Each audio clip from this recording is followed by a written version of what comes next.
Então, o pessoal entrando aí, já começamos. Belê, belê.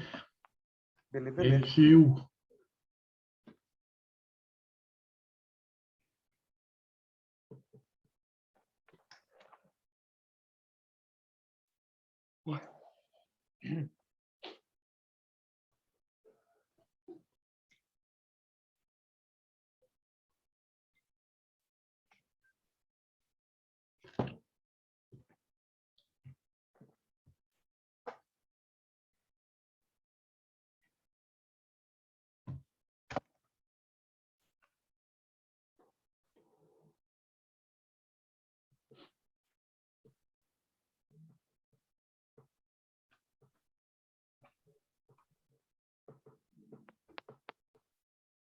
Só tá entrando. E aí, Gil.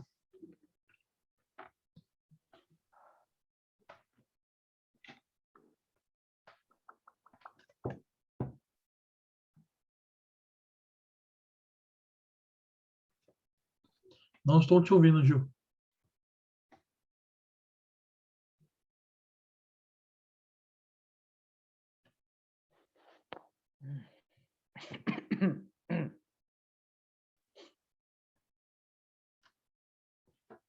Você está me ouvindo, Gil? Acho que não, hein?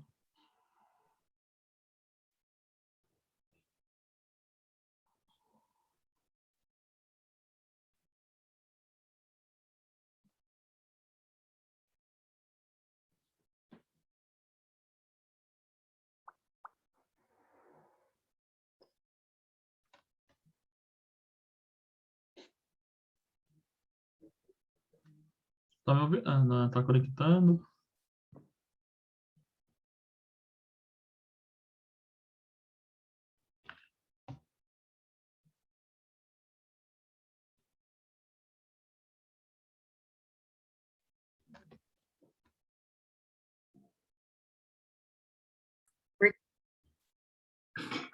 A Tati está entrando, a Lívia entrando.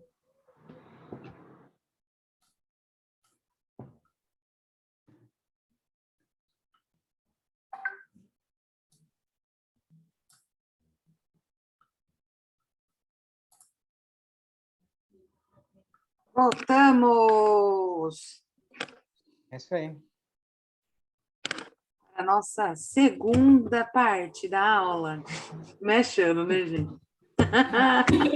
É isso aí. Isso, sabe o que é isso? Cansaço. Todo mundo fala que eu fico doidona quando eu tô com sono, cansada, sabe? Aí eu fico um pouco mesmo, não vou negar. Pode continuar? Pode. Manda bala, Tati. Coordenador do curso. Manda bala. Vamos lá. Vamos compartilhar. Opa, o anfitrião desativou o anfitrião. Compartilhe, deixa eu compartilhar a tela aqui. Oh, verdade. Aqui. Pronto. Muito bem. Pronto. Então, vamos continuar com a parte do papel revelador de Cristo, né? Então, sempre vocês se lembrem disso, né? Que a obra, uma das obras que Cristo veio fazer é a da revelação, né? Revelar o Pai, revelar, né, a salvação. E agora, como que Cristo continua esse papel revelador? Cristo, ele continua com esse papel revelador através da igreja, né? Ele prometeu que estaria presente conosco, com os cristãos, aqueles que creem em Cristo, levam essa revelação do Pai, através das nossas vidas, através do Espírito Santo de Deus. Jesus continua sendo profeta, né, continua o papel dessa profecia, né, aqui, deixa eu ver, separei aqui, ó, os versículos, Mateus 28, 19 e 20, portanto, vão e façam discípulos de todas as nações, batizando-os em nome do Pai, do Filho e do Espírito Santo, ensinando-os a obedecer a tudo que eu lhes ordenei, e eu estarei sempre com vocês até o fim dos tempos, né? É uma garantia, esse versículo é uma garantia de que Jesus está conosco, né? Ele está vivo. João 14, 26. Mas o Conselheiro, o Espírito Santo, que o Pai enviará em meu nome, então, Jesus falando, o Pai enviará em meu nome, lhes ensinará todas as coisas e vai lhes fazer lembrar de tudo o que eu lhes disse. Então, é através do Espírito Santo de Deus que a gente se lembra, né, das revelações de Cristo, do que Jesus veio revelar, né, as nossas vidas, e nós somos incumbidos hoje de levar essa revelação. Eu, você, né, todos que aqui estão, que creem que Jesus Cristo nos salvou. João 16, 13. Mas quando o Espírito da verdade vier, ele os guiará a toda a verdade. Não falará de si mesmo, falará apenas o que ouvir e lhes anunciará o que está por vir. Então, o Espírito da verdade, o Espírito Santo de Deus nos anuncia o que está por vir, né? Papel revelador de Cristo. Então, outra característica disso, né, é que há uma revelação para o futuro, né? Ó, chegará o momento da sua volta, que é quando Jesus Cristo vai voltar, né? Então, aqui nós temos a palavra que foi usada, que é esse negocinho aqui, ó, essas escritas, né? Que quer dizer Apocalipse, né? Que quer dizer revelação. Então, lá em 1 João, veremos como ele, né? Veremos ele diretamente, ou seja, está falando da volta de Cristo, né? Olha o que diz lá em 1 Coríntios 13, 12. Agora, pois, vemos apenas um reflexo obscuro, como um espelho, mas então veremos face a face. Agora conheço em parte, e então eu conhecerei plenamente, da mesma forma como sou plenamente conhecido. Então, nós temos essa profecia sobre as nossas vidas, né? E Jesus Cristo, ele vai voltar e nós vamos ter um pleno conhecimento de Deus, né? Um conhecimento mais amplo, né? Nós vamos realmente ver, né? Ver e viver com Cristo. Amém? Amém. Aleluias. Então, agora a gente vai outra função, outro ofício de Cristo foi o seu governo, né? Jesus Cristo, ele é uma autoridade, ele veio estabelecer o governo dele na terra. Ó, os evangelhos retratam Jesus como rei, o soberano de todo o universo. Isaías já havia previsto um futuro rei que assentaria no trono de Davi. E em Hebreus nós lemos isso. O teu trono, ó Deus, subsiste pelos séculos dos séculos, e o cetro do teu reino é o cetro de equidade, de igualdade, né? O próprio Jesus afirmou que no mundo novo o Filho do Homem se assentaria num trono de glória e declara que o reino dos céus lhe pertence.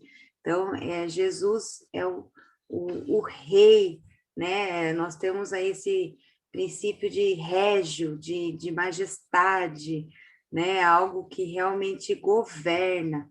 Lá em Isaías, né? O profeta Isaías 9:7, ele já nos falava sobre Jesus Cristo.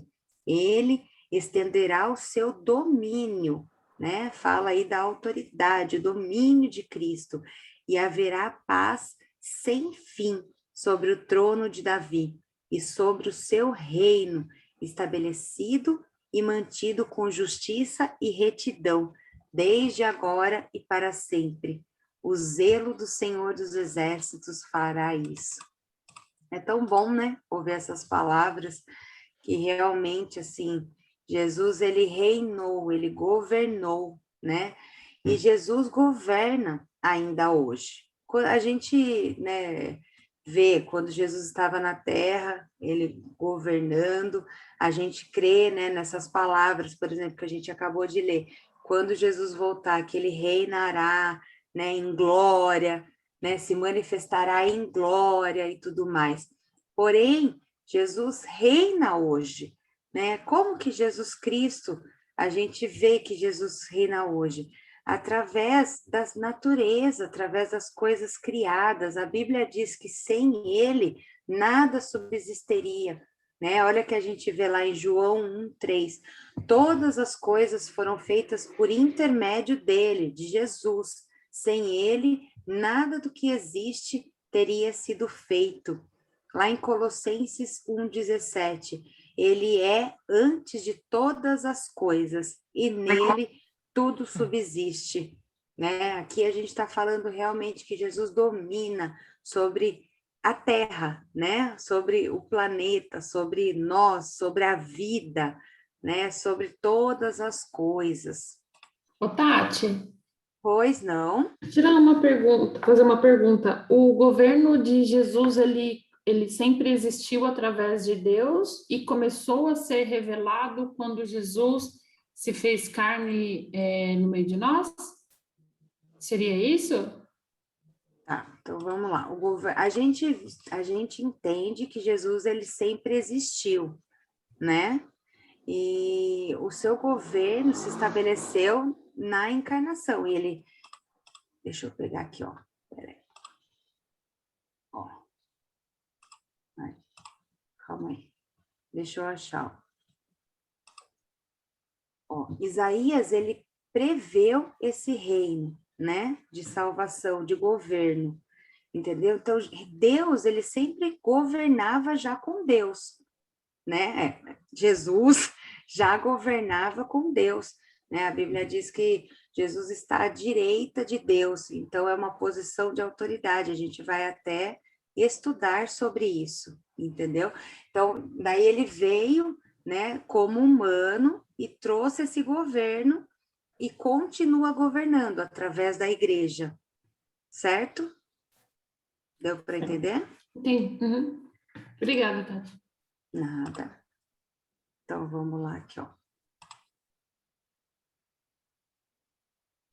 Peraí, deixa eu achar onde a gente estava aqui, ó. Eu Aí. ia... É aqui, né, Fer? Volta, aí. É. Aí, isso. Então, Segura aí. Cristo reinou no passado, né? Onde ele estava ali, não era encarnado, né? Não estava na terra, mas ele reinava, né? Então, essa tela aqui, Lígia, responde um pouquinho, né? O que você perguntou, tá? E Cristo reina hoje, né? Por intermédio e tudo mais. Por intermédio das coisas que existem. É aqui, né, Fer? Aqui lá eu já tinha falado. Então, como Cristo reina nos dias atuais, né? O reino de Deus sobre o qual Cristo reina está presente na igreja, né? A gente sabe, a Bíblia fala, né? Olha, aqui em Colossenses 1:18, ele é a cabeça do corpo, que é a igreja, é o princípio e o primogênito dentre os mortos, para que em tudo tenha a supremacia. Então, hoje, nós nos submetemos à obediência da palavra de Deus, à soberania de Cristo. Então, dessa forma, Jesus está sendo soberano, está exercendo o seu papel de rei, o seu governo, né, através das nossas vidas, né? Quando a gente ora, né, venha o teu reino, nós estamos enaltecendo o reino de Deus, o reino de Cristo, o reino que ele veio trazer. A gente está realmente trazendo a existência. E nós estamos aqui para isso. Essa parte do governo de Cristo é muito sério, né? Porque a gente estabelece o governo de Cristo em todo o tempo. A gente declarando cura, orando por cura sobre a vida das pessoas, nós estamos estabelecendo o governo de Cristo, o reino dele, né? Realmente, a gente sabe, o reino de milagres, o reino de paz, né? Quando a gente vive, né? A Bíblia diz para a gente tentar ter paz para com todos. Quando o cristão entende isso, estabelece um reino de paz, um reino de justiça, né? Quando o cristão foge do pecado, quando nós, né, o cristão, eu digo nós, né? Vamos mudar esse palavreado. Quando nós, né, estabelecemos, matamos a nossa carne e estabelecemos o reino de Cristo, quando nós decidimos não mentir, estamos estabelecendo o reino de Cristo, o governo de Cristo. Quando nós estamos lá no nosso trabalho e decidimos amar a vida daquelas pessoas mais difíceis que estão ao nosso redor, que estão às vezes nos maltratando, quando nós decidimos ser servos, né? Isso daí é exatamente o reino, é trazer o reino de Cristo na terra, o servir as pessoas, né? Isso é o governo de Cristo. Bom, então, outro ofício de Cristo é o de reconciliador, né? A obra da reconciliação. A gente, né, a nossa última aula vai ser exatamente sobre esse tema da reconciliação, sobre o tema da expiação. Então, a gente vai focar nessa parte. Então, essa parte da reconciliação, né, esse propósito de Cristo, a gente vai focar também que está estabelecendo o ministério da intercessão. Cristo foi o nosso intercessor. Foi não, Cristo é o nosso intercessor. Ele foi quando estava aqui na terra e ele ainda é, estando à direita do Pai. A Bíblia diz que o Cristo é o nosso advogado. É ele que argumenta com Deus, que justifica com Deus, né, para que nós nos tornemos, né, acessíveis ao Pai. Olha aqui, eu não coloquei o versículo aqui porque ele é bem longo, João 17. Depois vocês leem com calma, é bem interessante porque é uma oração que Jesus fez pelos discípulos. Então, aqui eu coloquei algumas partes, né? Então, mostrando como Jesus intercede por nós. Jesus, ele estava lá com os discípulos e começou a orar por eles. Ele pediu que os discípulos tivessem sua alegria de forma plena. Ele não orou, ele fala assim, eu não oro para que o Senhor os tire do mundo, para que o Pai os tire do mundo, mas eu oro para que o Senhor o guarde, sejam guardados do maligno, para que eles sejam realmente guardados de todo o mal. Ele orou pela unidade, né, dos discípulos. Lá em Lucas, fala de que Jesus foi específico ao dizer que Satanás desejava peneirar Pedro, né, como trigo. Então, Jesus orou por Pedro. Jesus fala assim, eu oro para que a fé de Pedro não se esmoreça e para que ele se transforme e consiga fortalecer, consiga continuar essas obras. Então, Jesus, ele mostrou esse caráter intercessório, né? Quando a gente ora pelas vidas das pessoas, nós estamos intercedendo e Jesus intercedeu por nós. Durante sua presença no céu, junto ao Pai, Jesus continua a interceder por todos os seus seguidores, né? Então, Jesus, ele está à direita de Deus, intercedendo por nós. Lá em Hebreus fala isso, né? Ele vive sempre para interceder por aqueles que se achegam a Deus, por meio dele. Olha que está lá em Romanos 8, 33 e 34. Quem fará alguma acusação contra os escolhidos de Deus? É Deus quem os justifica. Quem os condenará? Foi Cristo Jesus que morreu, e mais, que ressuscitou e está à direita de Deus, e também intercede por nós. Ou seja, ninguém tem o direito de nos condenar, ninguém tem o direito de nos julgar, se o próprio Jesus, que é o nosso Salvador, está intercedendo por nós junto ao Pai. E ele tem essa autonomia, né? Ele tem esse domínio, porque ele morreu por nós, ele nos justificou, né? Ele é o nosso justiceiro, né? Jesus é exatamente isso. Ele é o nosso justiceiro diante de Deus. qual é o foco dessa intercessão? Primeiro, que ela traz justificação, né? Sabe aquela... Eu lembrei, me veio agora. Você está fazendo uma prova e está escrito lá, justifique sua resposta. É horrível, né? Essas perguntas. Tipo, você já gasta o cérebro para responder. Ainda tem que justificar o porquê. Jesus faz exatamente isso por nós, né? Jesus nos justifica diante de Deus. Olha que bênção isso, né? Só Jesus mesmo, viu? Ele também apresenta sua justiça em favor dos crentes, que, embora já sejam justificados, continuam a pecar, né? A gente sabe que a nossa vida, né, com Deus aí é uma batalha, a gente realmente, né, como está escrito, que o mal que eu não quero, eu faço, e o bem que eu quero fazer, eu não faço, né? A gente sabe que é uma luta, que é um aprimoramento contínuo na nossa vida com Deus, né? A gente tem que matar a nossa carne o tempo todo, né? A nossa natureza caída, o pecado que habita em nós, né? A gente precisa correr disso. Então, a gente precisa dessa justificação o tempo todo com Cristo, né? A nossa salvação está em desenvolvimento, porque a gente precisa buscá-la todos os dias, né? A gente precisa acordar. No momento que a gente acorda, a gente já sabe que a gente vai travar uma batalha aí contra a nossa carne durante aquele dia, né? E somos justificados por Deus. Ele está lá, né, à direita de Deus, e ele está realmente falando para o Pai. Então, Pai, eu morri por eles, para matar esse pecado dele, né?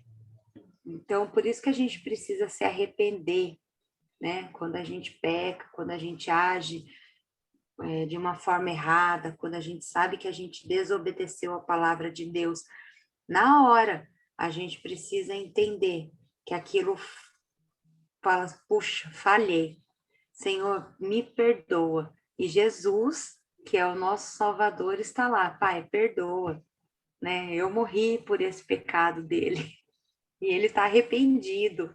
Olha como é lindo, né? Essa obra reconciliadora. Por isso que a gente vai ter uma aula só falando disso. E, por fim, né, o foco da intercessão. Cristo roga ao Pai para que os crentes sejam santificados e preservados do poder do tentador, para que a gente seja ungido, para que a gente realmente continue a obra aqui, né? Livre para livrar-nos do mal todo o tempo. Agora a gente vai falar, então a gente falou das três funções de Cristo, que foi essa obra reveladora, a reveladora, que é o profeta, o governo e a reconciliação, que a gente enfatizou a parte da intercessão, porque a gente vai falar na próxima aula a outra parte. E agora a gente vai falar os estágios desses momentos, desses ofícios que se cumpriram. Em quais momentos foram? Então, a gente teve 2 estágios, da humilhação, né? E da exaltação. Quando começou o estágio da humilhação? O estágio da humilhação começou na encarnação, quando Jesus se fez homem. Deixa eu pegar aqui. Deu branco agora? Que horas que acaba a nossa aula? Só para eu saber, só para eu ter noção. Acho que até 9, Tati. Né? 9, eu acho. Por aí. Tá, deu um branco agora, nossa. Então, beleza. Então, mas dá tempo. Então, Jesus, por que a gente fala que é um estágio de humilhação? Porque a gente sabe que Jesus renunciou, né? Ele se fez homem, ele grande a sua igualdade com Deus, grande, como a gente já estudou a parte da divindade, né?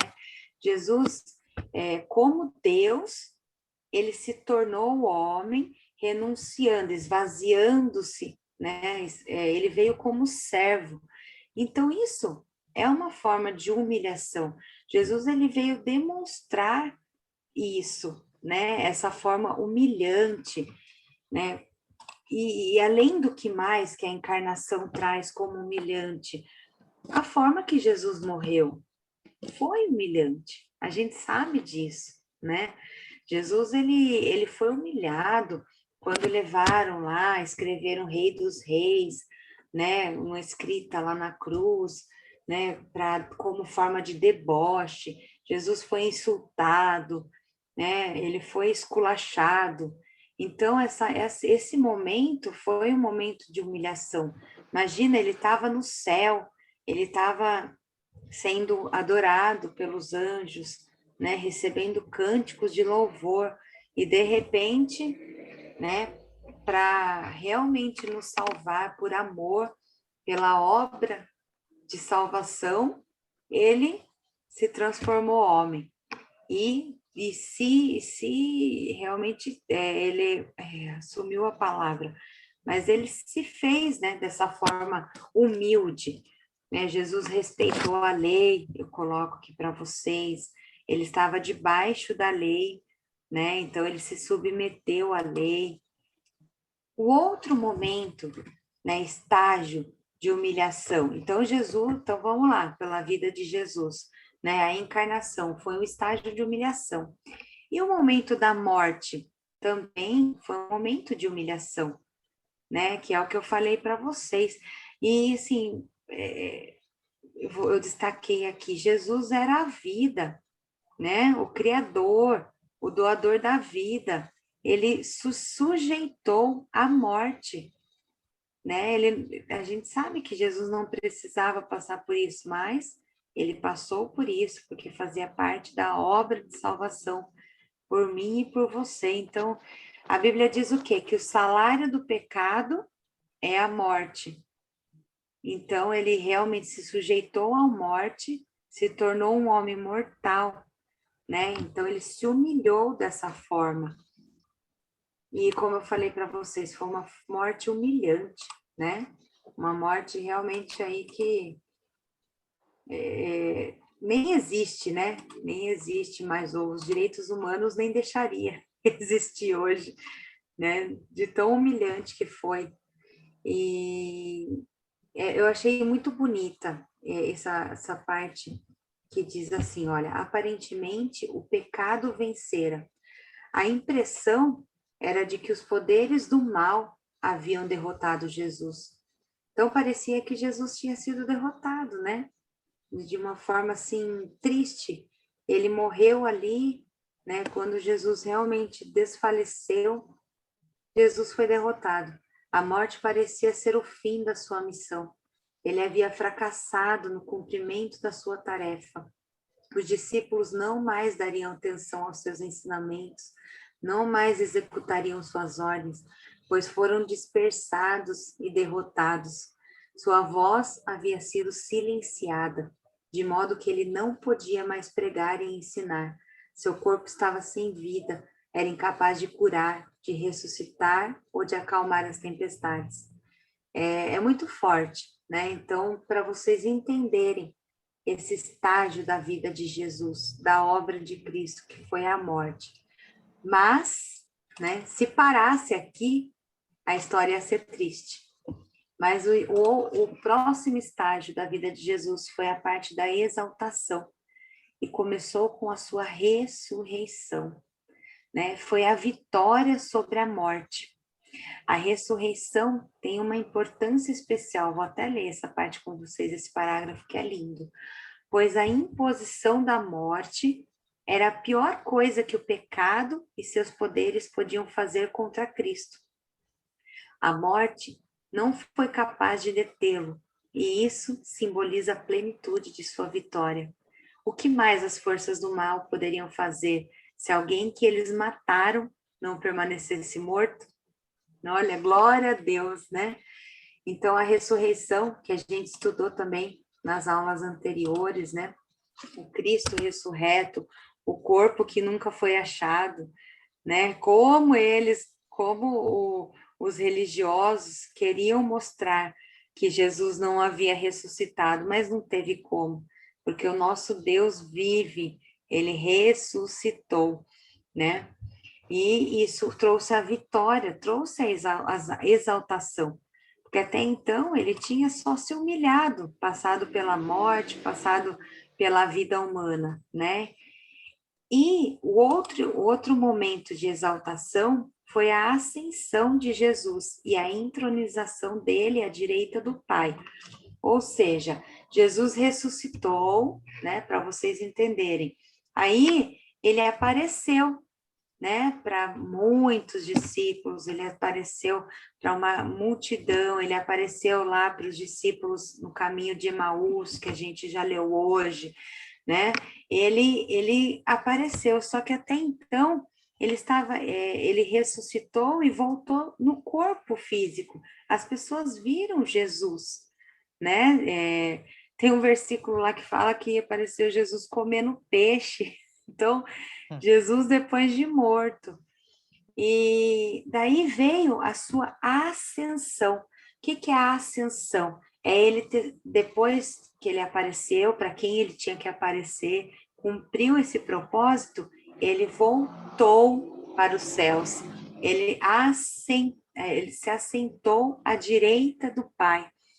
E foi uma parte realmente executando a exaltação de Cristo, exaltando, honrando a Deus, né? Depois vocês leem melhor, tem vários versículos que falam que Jesus voltaria para o Pai, né? Em João, principalmente, está tudo elencado aqui, né? E falando que realmente Jesus voltaria ao Pai. E o versículo que mostra isso, eu vou ler aqui, ler Lucas, só esse de Lucas 24, 50, 51 para vocês. Tendo-os levado até as proximidades de Betânia, Jesus levantou as mãos e os abençoou. Então, entendam aqui que Jesus já tinha ressuscitado, tá? Então, Jesus, ele estava ali com o corpo físico, né? Depois de ter ressuscitado. Jesus levantou a mão, os abençoou. Estando ainda a abençoá-lo, ele os deixou e foi elevado ao céu. Maravilhoso, né? Uhum. Lindo, foi em glória. E a importância está no fato de que Jesus deixou para trás as condições associadas à vida nessa terra, tá? Então, ele se ascendeu, ele, né, se desfez do homem e voltou a ser o Deus homem. Olha o que está lá em 1 Timóteo 2,5. Porque há um só Deus e um só mediador entre Deus e os homens, Cristo Jesus, homem.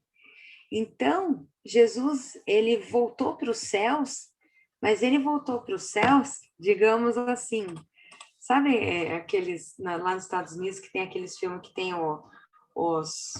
aqueles das estrelas, como que é o nome lá? Os detetives? Star Wars? Não, não. Aqueles policial que passam nos filmes dos Estados Unidos.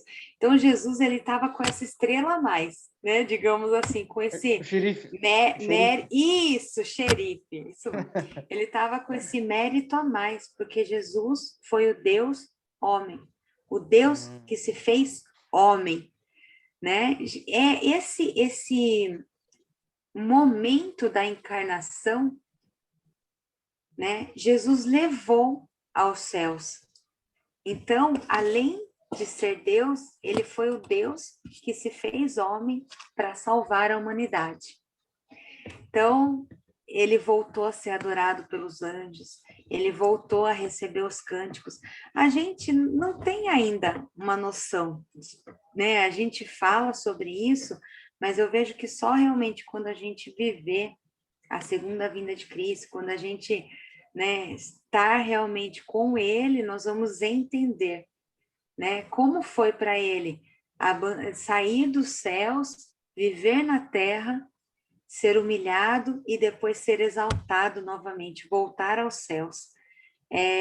Eu acho que foge um pouco da compreensão humana. É só o Espírito Santo mesmo que nos faz entender, né, essa obra aí de salvação de Cristo. E ele foi, né, está lá à direita de Deus, né? Que isso mostra uma autoridade para vocês, está à destra do Pai. Peraí, meu mouse parou de funcionar. Aqui. A destra do Pai, ó. Ele mostra, né? Aqui, ó. Vou ler aqui para vocês. É o lugar de distinção e poder, tá? Então, não é à toa que a Bíblia fala que Jesus está à direita de Deus. É porque realmente mostra esse poder de Cristo e ele está lá, intercedendo, né? Volta ao ofício intercessor de Jesus, né? Intercedendo a nosso favor.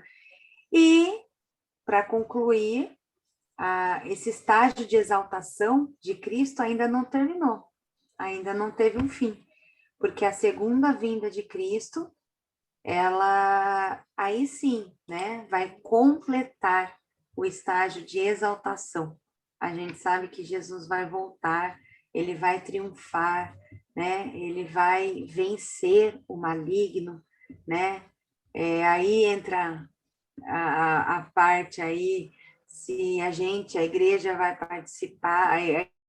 participar da tribulação, não vai, tem estudos e tudo mais, e é legal, é um assunto legal para ser estudado, mas isso não está aqui, não compete a mim. Então, mas a gente sabe que Cristo vai voltar, né, com poder e grande glória. Vamos ler aqui o versículo para a gente terminar essa aula. Quando o Filho do Homem vier em sua glória com todos os anjos, assentar-se-á em seu trono na glória celestial. Amém? Olha o que está lá em Filipenses, para a gente terminar essa aula.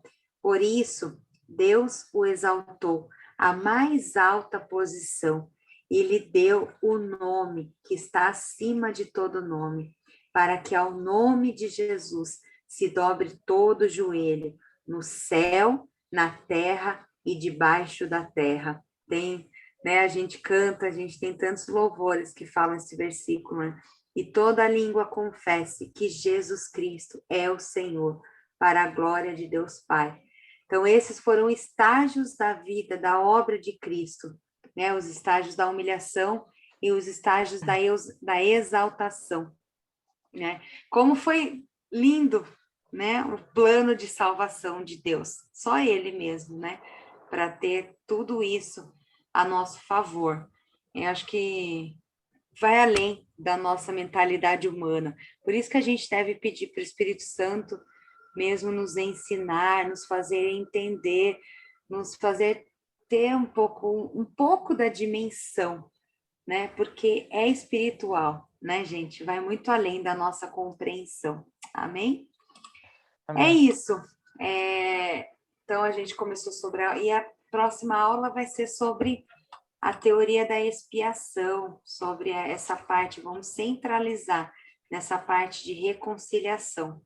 A gente vai se aprofundar nesse tema, vai ser bem legal também, não percam a aula. Então, vocês têm alguma dúvida? A gente tem aqui, ó, uns minutinhos. Não, Tati, aqui tá ok. Aqui.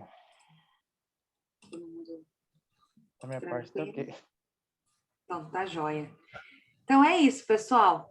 Foi um prazer estar aqui com vocês de novo. Nos vemos amanhã no culto, né? Um culto abençoado aí, né? Se esforcem para instalar, vai ser uma bênção. E é isso. Vamos estudar cada vez mais, né? A palavra de Deus. Amém? Então, Deus abençoe vocês. Tenham um bom descanso, viu? Em nome de Jesus, o sono dos Tati, justos. descansa. Amém. Também. Glória a Deus por isso. Então, um beijo para vocês. Até mais, Beijão. gente. Até Tchau, tchau. amanhã. Boa noite, pessoal.